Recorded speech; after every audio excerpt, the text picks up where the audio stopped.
La primera vez que se hizo Pechacucha fue organizada por 2 arquitectos. Y por fin, en el Pechacucha volumen 3, tenemos a 2 arquitectos, que son Javi y Sara. Podéis ir subiendo. Vale, bueno, ellos nos van a hacer hoy una reflexión sobre la creación de objetos arquitectónicos. Quizá una mirada un poco más allá de la arquitectura que nos rodea continuamente y desconocemos bastantes cosas de ella. Y bueno, nos van a hablar de soluciones óptimas que a veces pasan muy desapercibidas o que no son evidentes, o formas que brotan de detrás de las cosas. Nos van a hablar de lo consistente, de lo equilibrado, de lo bello. Así que os dejo con ellos.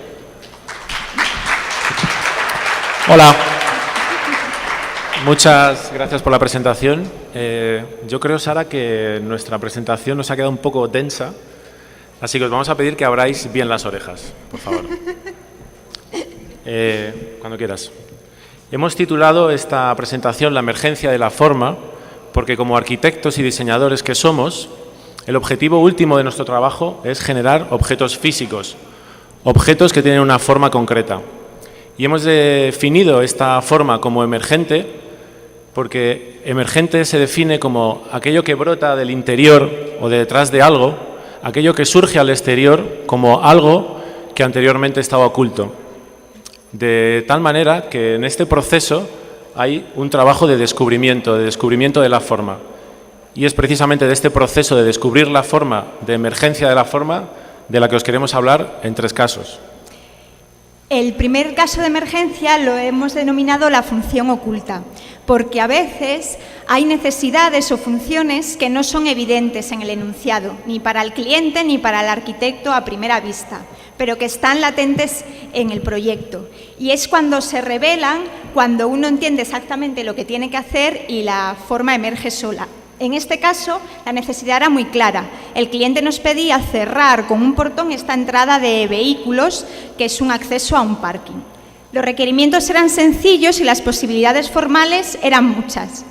Pero hasta que no nos dimos cuenta de que el punto de vista principal de este proyecto iba a ser en Escorzo, no entendimos que lo que teníamos que construir no era un plano de fachada, sino el encuentro entre 2 planos, es decir, una esquina. Así que la esquina era esa función oculta que no estaba evidente. Y una vez que la descubrimos, pusimos en ella todo el énfasis formal y de ella nacen esas 2 fachadas. Una de ellas tiene los portones de acceso y la otra el cierre con el resto del edificio. Para darle más importancia, intentamos que esta esquina tuviera volumen utilizando unas puntas de diamante para crear la esquina, digamos, en 3 dimensiones.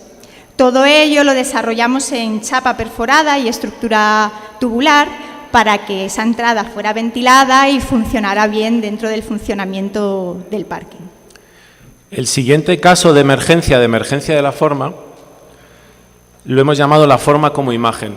Son aquellas formas que, además de cumplir las necesidades del cliente o del proyecto, significan algo, contienen algo más, están representando algo. La forma representa algo más. En este caso, la bodega Isios, que es esta que vemos, tiene una marca de imagen muy clara, que es el propio edificio diseñado por Santiago Calatrava. Nos piden hacer un botellero para servir botellas de gran formato de 3 y 5 litros en mesa.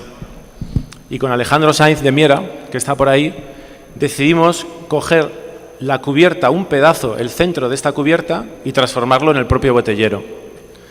De tal manera que en este caso la forma cumple la función para la que estaba pensado o pedido el proyecto, digamos, era la necesidad del proyecto, poder servir estas botellas de gran formato en mesa, y además hay una relación muy directa, obvia, con la cubierta del edificio y por lo tanto con la imagen de marca de la bodega Isios. El tercer caso de emergencia y el último del que os queremos hablar lo hemos denominado la forma inevitable. Y esto es porque a veces hay algunos proyectos en los que el resultado formal es única y exclusivamente la respuesta a las limitaciones, a los problemas, a las necesidades. En este proyecto teníamos que intervenir en una antigua estación de autobuses que estaba formado por un patio de manzana rodeado de edificios de viviendas. Y el cliente quería hacer un parking de rotación. Así que nosotros teníamos que cubrirlo para aislarlo acústicamente de las viviendas que hay alrededor. Las primeras limitaciones con las que nos encontramos en este proyecto es la propia morfología del solar. Como vemos, el solar es muy irregular y, por lo tanto, se hacía difícil conseguir una distribución óptima de las plazas de parking en el mismo. Además, el cliente, por supuesto, quería un mínimo de plazas, que en este caso eran 60, y además teníamos un presupuesto bastante apretado de 250 euros metro cuadrado.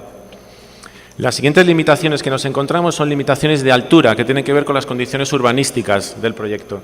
Tenemos una altura en perímetro de 3 metros, una altura máxima en todo el solar de 4,10 y además una altura representada por ese plano inclinado, que es el punto 3, entre ventanas opuestas de este patio de manzana. Son restricciones bastante fuertes.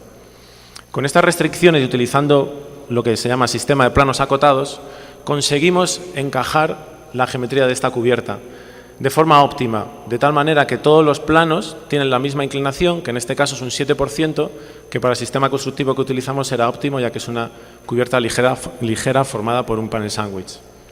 Una vez obtenida la cubierta, tenemos que meterle la estructura.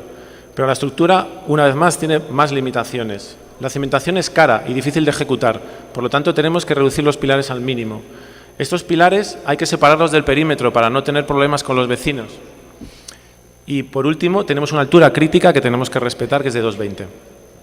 Claro, con todos estos ingredientes y todas estas limitaciones, y en colaboración con Francisco Mena, definimos una estructura formada por cerchas con luces de 16 metros, que tenía solo 11 pilares, todos ellos separados del perímetro y que además se podían colocar donde nos interesaban con respecto de las plazas. Había 60 plazas y un ratio final de presupuesto de 260 euros por metro cuadrado. Para nosotros este proyecto ha sido muy importante porque fue como diseñar un traje a medida, hacer algo exactamente en respuesta a las necesidades, y la forma resultante para nosotros por eso es muy bella, ¿no? En general, lo que resume un poco estos casos de emergencia y nuestro proceso de trabajo es que no tenemos una idea a priori, no tenemos algo preconcebido, sino que es a lo largo del proceso de descubrimiento que emerge la forma al final como algo, digamos, único. Y esto es todo. Gracias.